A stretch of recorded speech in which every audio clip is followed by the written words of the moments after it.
அண்மை செய்தியாக பார்த்து வருகிறோம். மனுஷி படத்தில் ஆட்சேபகரமான காட்சிகளை நீக்க கோரியதை எதிர்த்து தயாரிப்பாளர் வெற்றிமாறன் தாக்கல் செய்த வழக்கில் மனுஷி திரைப்படத்தை நீதிபதி பார்க்க ஏற்பாடு செய்யப்பட்டுள்ளது. தணிக்கை குழு 37 காட்சிகள் மற்றும் வசனங்களை நீக்க கூறியுள்ளதாக வெற்றிமாறன் தரப்பில் உயர்நீதிமன்றத்தில் வாதம் முன்வைக்கப்பட்டுள்ளது. இதுகுறித்தான அண்மை செய்தியை தற்போது பார்த்து வருகிறோம்.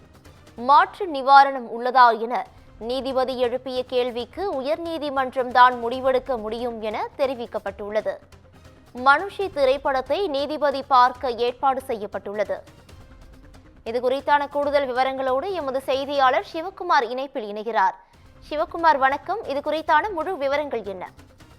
மனுஷி படத்துல இடம்பெற்றுள்ள ஆட்சேபகரமான காட்சிகளை நீக்கக்கூடியதை எதிர்த்து தயாரிப்பாளர் வெற்றிமாறன் தாக்கல் செய்த வழக்குல படத்தை ஆகஸ்ட் 24ஆம் தேதி பார்வையிட உள்ளார் சென்னை உயர்நீதிமன்ற நீதிபதி ஆனந்த் வெங்கடேஷ்ங்க. அதாவது நடிகை ஆண்ட்ரியா நடித்துள்ள மனுஷி திரைப்படத்தை இயக்குனர் வெற்றிமாறனின் கிராஸ் ரோட் பிலிம்ஸ்க்கு கம்பெனி தயாரிச்சிருக்குது. படத்தை இயக்குனர் கோபி நயனார் அப்படிங்கிறவர் இயக்கி இருக்கிற நிலையில இந்த படத்துக்கு இளையராஜா இசையமைச்சிருக்கிறாரு. படத்துல 37 ஆட்சேபகரமான காட்சிகளும் வசனங்களும் இடம்பெற்றுள்ளதாக கூறி அந்த காட்சிகள் வசனங்களை நீக்க சென்சார் போர்டு உத்தரவிட்டுள்ளது. இந்த உத்தரவை எதிர்த்து ரத்து செய்ய கோரி பட தயாரிப்பாளர் வெற்றிமாறன் சென்னை உயர்நீதிமன்றத்தில் மனு தாக்கல் செஞ்சிருந்தாரு.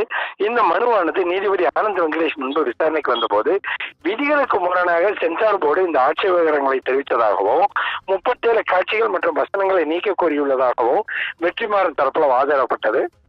இதுக்கு மாற்று நிவாரணம் உள்ளதான நீதிபதி கேள்வி எழுப்பியதற்கு உயர்நீதிமன்றம் தான் முடிவெடுக்க முடியும்னு தெரிவிக்கப்பட்ட நிலையில ஆட்சேபகரத்துக்குரிய காட்சிகளை சென்சார் போர்டு சுட்டிக்காட்டிய காட்சிகள் வசனங்கள் சரியானவையா என ஆய்வு செய்ய படத்தை பார்க்க வேண்டும் என தெரிவித்த நீதிபதி ஆனந்த் வெங்கடேஷ் ஆகஸ்ட் 24ஆம் தேதி இசைக்கல்லூரியில் உள்ள திரையரங்க இந்த மனுஷி திரைப்படத்தை பார்வையிட ஏற்பாடு செய்ய உத்தரவிட்டுள்ளாரு. அப்போது ஆட்சேபகத்துக்குரிய காட்சிகள் வசனங்கள் இடம்பெற்றுள்ளதாக தீர்மானித்த சென்சார் போர்டு குழு உறுப்பினர்களும் பட தயாரிப்பாளர் வெற்றிமாறனும் இருக்கணும்னு உத்தரவிட்டிருக்கிறாரு.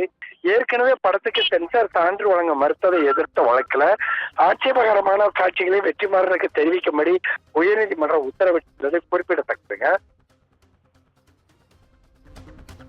கூடுதல் விவரங்களுக்கு நன்றி சிவகுமார்.